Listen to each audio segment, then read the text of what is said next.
Olá, a Web TV e Web Rádio do Conselho Regional de Engenharia e Agronomia do Ceará recebem em nosso estúdio o secretário executivo da Secretaria Municipal de Infraestrutura de Fortaleza, o engenheiro civil Roberto Rezende, que nos dá o prazer da sua visita aqui na nossa Web Rádio e Web TV. Doutor Roberto Rezende, que esteve presente conosco aqui na abertura do 9º CEP, o 9º Congresso Estadual de Profissionais, doutor Roberto, e fez uma abordagem, doutor Roberto, muito interessante, a partir da valorização profissional.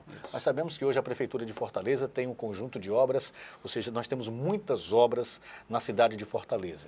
E como é que a Prefeitura de Fortaleza está encarando o profissional de engenharia civil? Bem, a Prefeitura de Fortaleza sempre valorizou o profissional de engenharia civil, né? E vem valorizando ao longo dos tempos em função da quantidade muito grande de obras que a gente vem entregando. Só para vocês terem uma ideia, só agora no mês de junho foram entregues 45 obras na cidade. Obras pequenas, obras médias, obras grandes, mas somando tudo é um volume de obras muito grande. E a gente vem trabalhando em obras de grande importância, né? As obras de mobilidade, construção de 2 viadutos ali na Raul Barbosa, a construção de 2 túneis aqui na região da Aldeota. Então, isso induz a necessidade de profissionalização, porque senão a gente não sabe o que vai vir, né? E quando a gente começou o nosso período de gestão, os processos de contrato com empreiteiras, eles eram instruídos com as respectivas RTs. Ou seja, cumpria-se, ao menos supostamente, a legislação vigente, no que se refere à necessidade de anotação de responsabilidade técnica e no que se refere a ter profissionais credenciados e profissionais experientes tocando as nossas obras. Aí a gente percebeu que o pessoal fazia isso só por fazer, só porque precisava. E aí a gente começou a introduzir alguns conceitos, né? A gente começou a procurar dentro da nossa metodologia de controle de contratos e acompanhamento de pagamento de medições, e a gente começou a introduzir ali nos nossos sistemas algumas chaves que exigem. Então, toda obra tem um fiscal. Todo fiscal tem a sua RT. Então, de cara, a Prefeitura já conta com um profissional, tá, encarregado do bom andamento de todas as obras. As obras de grande importância, as obras grandes, quando o orçamento prevê, porque às vezes o orçamento não dá, nós também vivemos de recursos limitados, mas sempre que a gente tem condições de colocar um supervisor, a gente licita e contrata uma empresa supervisora.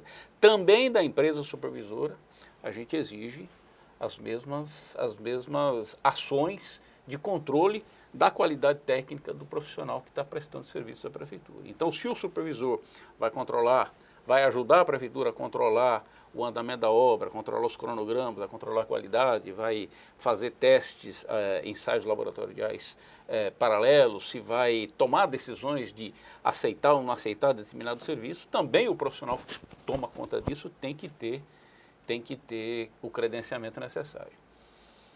E os profissionais da Prefeitura, que não necessariamente estejam envolvidos na obra, mas estiveram envolvidos na fase de projeto, ou estão envolvidos na fase de projeto agora, para uma obra daqui a algum tempo, também esses profissionais têm que ter a respectiva RT. Então, a gente até costuma dizer, né, nós ajudamos muito o CREA, porque eu acho que cresceu de quantidade de RT gerada. Nós, inclusive, tivemos que fazer um convênio com o CREA para poder permitir a facilidade na tramitação das RTs.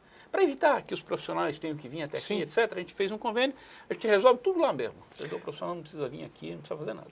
Por isso que eu lhe perguntei exatamente essa questão de como a Prefeitura de Fortaleza hoje está encarando, né, o profissional de engenharia, e não apenas o profissional da engenharia civil, mas o engenheiro mecânico, o engenheiro eletricista, enfim, todos os engenheiros, todos os profissionais envolvidos dentro de uma obra, mesmo que de pequeno porte, médio porte, de grande porte, exatamente porque foi uma abordagem que o senhor fez dentro do 9º Congresso Estadual de Profissionais sobre a valorização profissional. Isso é importante, à medida que a Prefeitura está tomando agora, ou as medidas que estão sendo adotadas pela Secretaria de Infraestrutura, a qual o senhor faz parte, com essas medidas, é possível você identificar quem é quem dentro da obra, não é isso, doutor Roberto? É possível identificar quem é quem e é possível você atribuir a cada profissional o trabalho respectivo à sua formação profissional. O peso da sua responsabilidade. Então, hoje, dentro da Secretaria de Infraestrutura, nós temos engenheiros eletricistas, nós temos engenheiros mecânicos, temos os engenheiros civis, muito mais engenheiro civil do que os outros, porque o nosso âmbito de ação é mais na área de engenharia civil.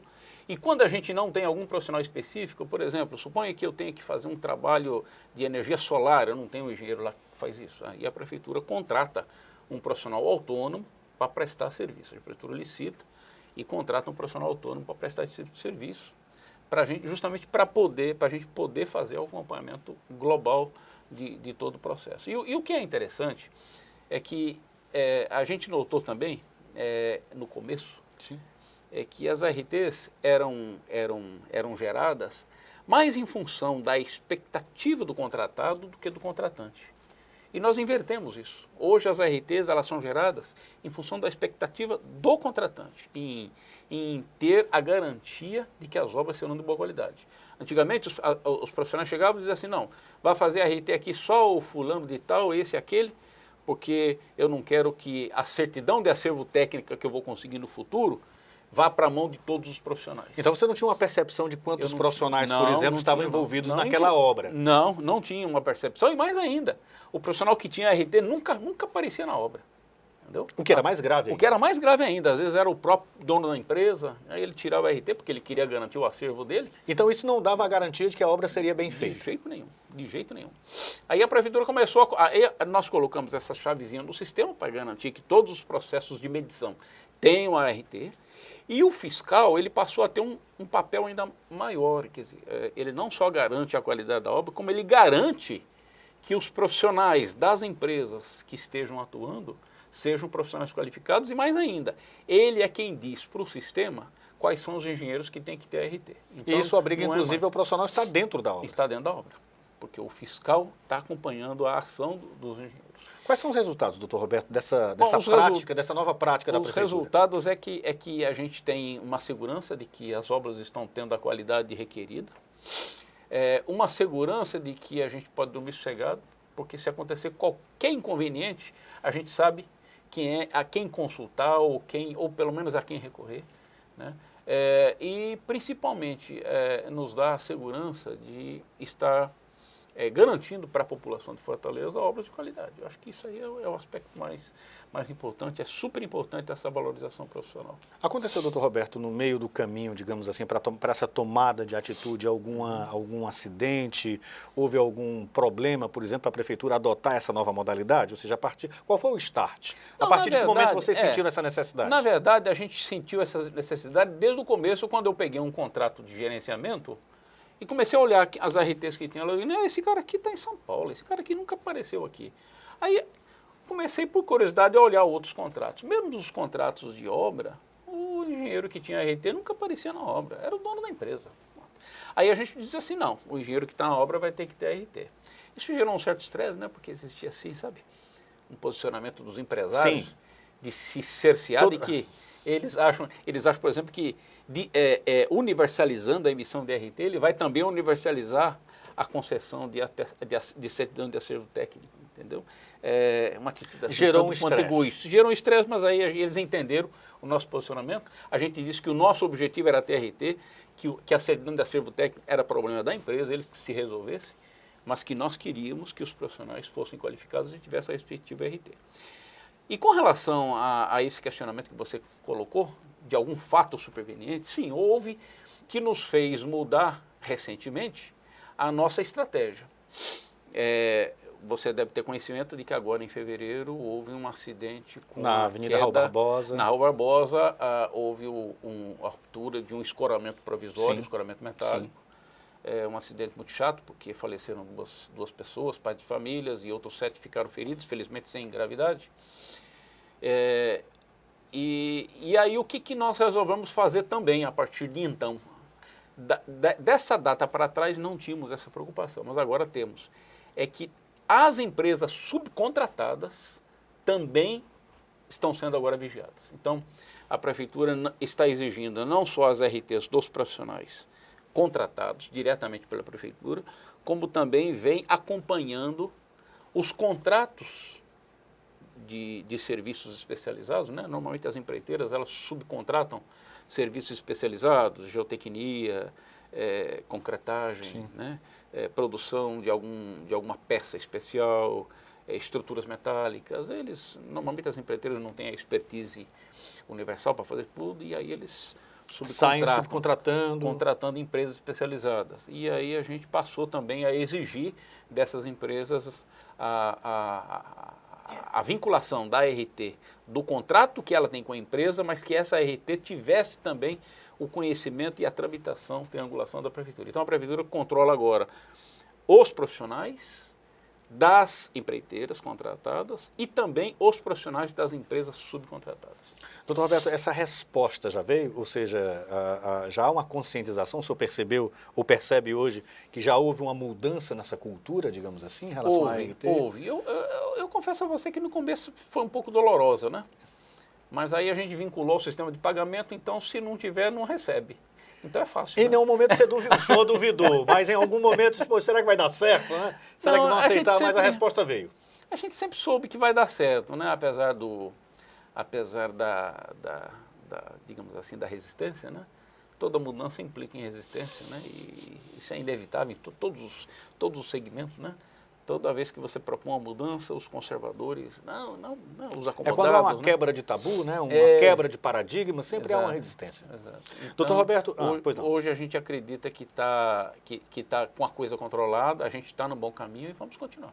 O senhor acredita que esse deve ser o caminho para as demais grandes cidades como Fortaleza? Ou seja, será que já tem gente adotando a mesma postura? E o certo é adotar essa postura? O senhor tem conseguido contatos? Tenho sim. O Estado tem ido na mesma linha. Eu não sei como é que ele vem se organizando para fazer, mas o Estado tem ido na mesma linha.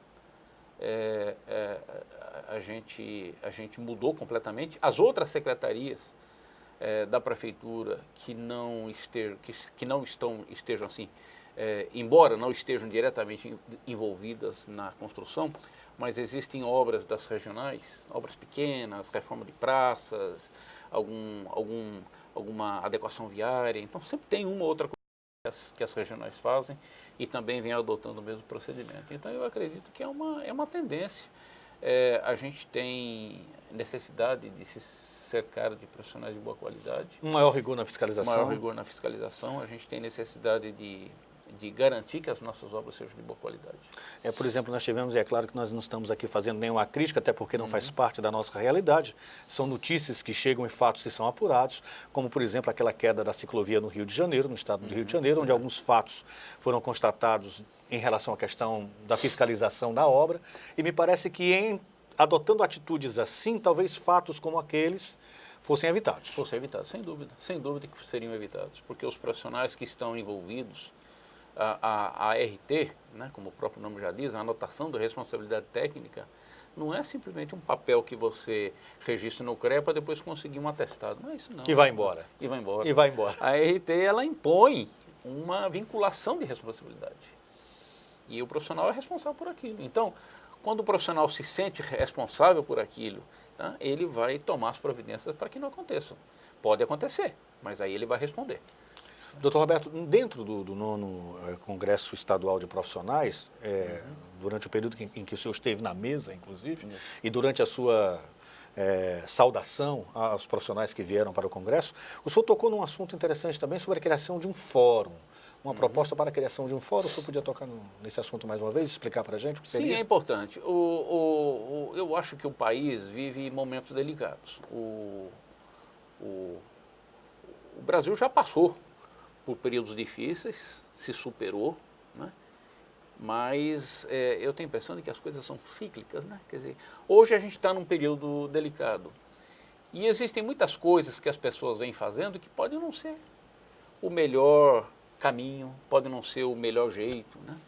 Então é importante a discussão da sociedade, do contexto político, do contexto do trabalho, do contexto da sociedade, pelos profissionais. Os profissionais, eles não podem estar simplesmente participando do processo de forma passiva. E aí nós não falamos só de engenheiros. Não, a gente médicos, fala de todos os advogados, profissionais, enfim. todos. Eu acho que todos temos que construir um país melhor. Então, essa foi nessa linha que eu citei a necessidade desse fórum. Aproveitei o momento em que estava se fazendo esse encontro e